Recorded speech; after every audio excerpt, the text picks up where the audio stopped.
سورہ کافرون۔ سورہ کافرون کا تعارف، مقام نزول۔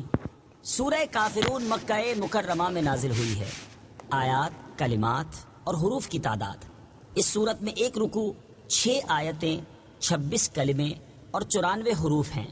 کافرون نام رکھنے کی وجہ: اس صورت کی پہلی آیت میں یہ لفظ موجود ہے، اس مناسبت سے اسے سورہ کافرون کہتے ہیں۔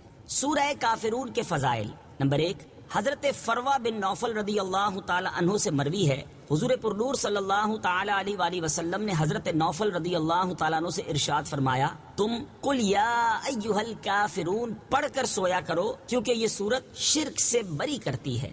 نمبر 2، حضرت سعد بن ابی وقاص رضی اللہ تعالی عنہ سے روایت ہے، نبی کریم صلی اللہ تعالی علیہ وآلہ وسلم نے ارشاد فرمایا، جس نے سورت قل یا ایھا الکافرون پڑھی تو گویا کہ اس نے قرآن مجید کے 1/4 حصے کی تلاوت کی۔ سورہ کافرون کے مضامین: اس سورہ مبارکہ میں مشرکوں کے عمل سے بیزاری کا اظہار کیا گیا ہے اور کافروں کی اس امید کو ختم کر دیا گیا ہے کہ مسلمان اپنے دین اور اللہ تعالیٰ کی عبادت کے معاملے میں کبھی ان سے سمجھوتا کریں گے۔ سورہ کوثر کے ساتھ مناسبت: سورہ کافرون کی اپنے سے ماں قبل سورت کوثر کے ساتھ مناسبت یہ ہے کہ سورہ کوثر میں حضور پرنور صلی اللہ تعالی علیہ وآلہ وسلم کو اللہ تعالیٰ کی عبادت کرتے رہنے کا حکم دیا گیا، اور سورہ کافرون میں یہ حکم دیا گیا کہ آپ صلی اللہ تعالی علیہ وآلہ وسلم کافروں کو مخاطب کر کے یہ اعلان فرما دیں کہ میں صرف اپنے رب تعالیٰ کی عبادت کرتا رہوں گا، اور جن بتوں کی تم پوجا کرتے ہو میں ان کی کبھی بھی پوجا نہیں کروں گا۔ بسم اللہ الرحمن الرحیم۔ ترجمہ: اللہ کے نام سے شروع جو نہایت مہربان رحمت والا ہے۔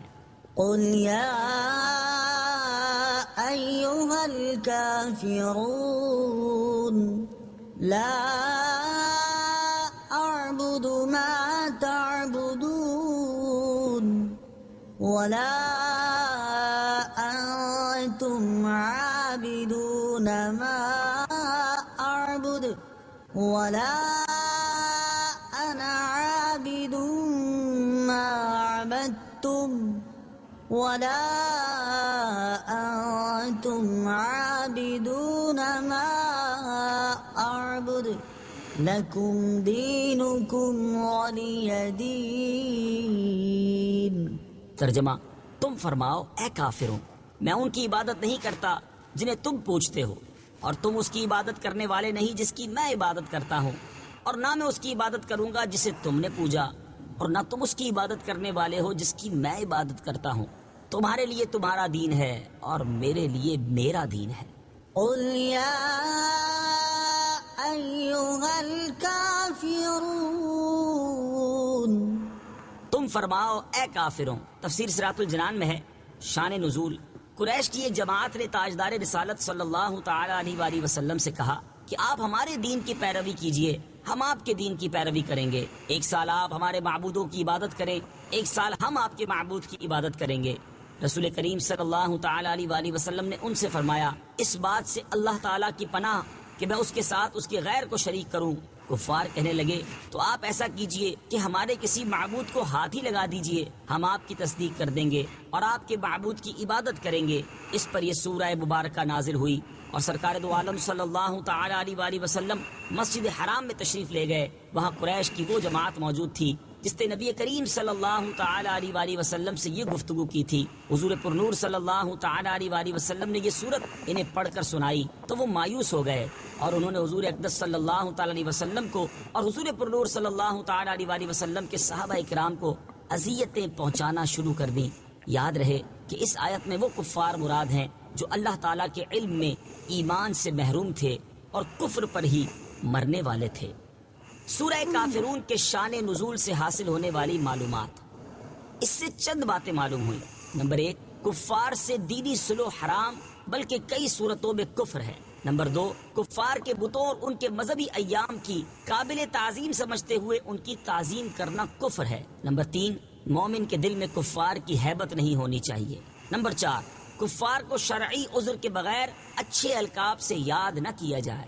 نمبر 5، کافر کو بوقت ضرورت موقع محل کی مناسبت سے کافر کہنا درست بلکہ اسلوب قرآنی کے موافق ہے۔ ولا انا عابد ما عبدتم اور نہ میں اس کی عبادت کروں گا جسے تم نے پوجا۔ تفسیر صراط الجنان میں ہے۔ اس سے چند باتیں معلوم ہوئی۔ نمبر 1، انسان دنیاوی معاملات میں نرم ہو مگر دین میں انتہائی مضبوط ہو تاکہ کفار اس سے مایوس ہوں۔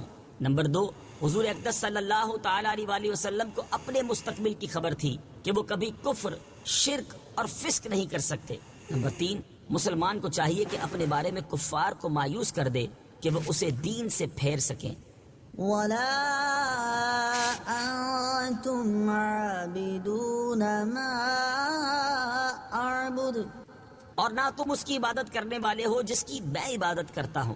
تفسیر صراط الجنان میں ہے۔ اس سے معلوم ہوا کہ اللہ تعالیٰ نے اپنے حبیب صلی اللہ تعالی علیہ وآلہ وسلم کو لوگوں کے اچھے برے خاتمے کی خبر دی ہے کہ کون کفر پر مرے گا اور کسے ایمان پر موت آئے گی، کیونکہ یہاں کلام ان کفار سے ہو رہا ہے جو کفر پر مرنے والے تھے۔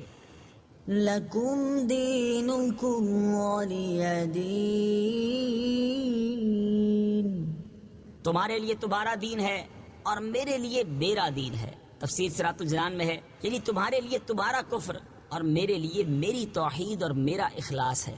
اس کلام سے مقصود کفار کو ڈرانا ہے، نہ کہ ان کے کفر سے راضی ہونا۔